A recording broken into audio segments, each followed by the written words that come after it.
Perubahan ekspresi Irjen Ferdisambo sebelum dan setelah putusan sidang kode etik Polri atau KKEP menjadi sorotan Jumat 26 Agustus.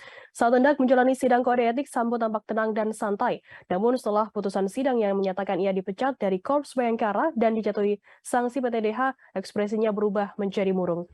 Diketahui ex-Kadif Propam Polri Irjen Ferdisambo masuki ruang sidang kode etik Polri pada Kamis 25 Agustus sekira pukul 9:25 waktu Indonesia Barat.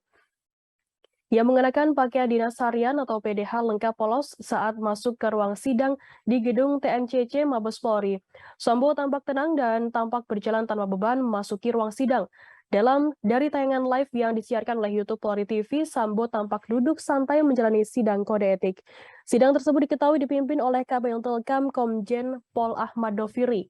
Sidang selesai digelar pada Jumat 26 Agustus dini hari.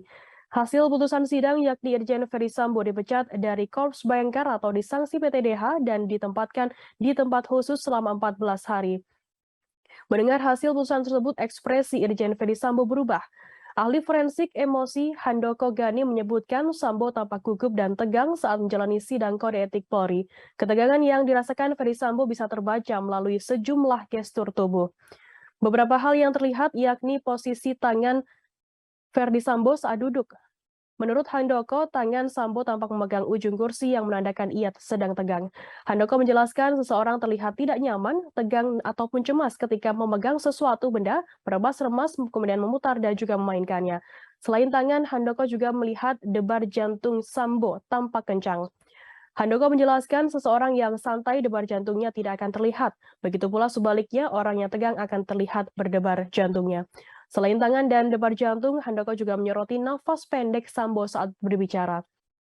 Melalui video yang beredar, Handoko menilai Sambo tidak santai menghadapi sidang kode etik tersebut. Handoko mengatakan gestur duduk bersandar ke belakang menurutnya disebabkan oleh banyak faktor, diantaranya faktor kelelahan dan juga faktor psikologis. Sementara itu, pandangan Sambo yang tampak sedikit mendongak ke atas. Menurutnya karena terdakwa harus menjaga kontak dengan pemimpin sidang yang duduknya lebih tinggi.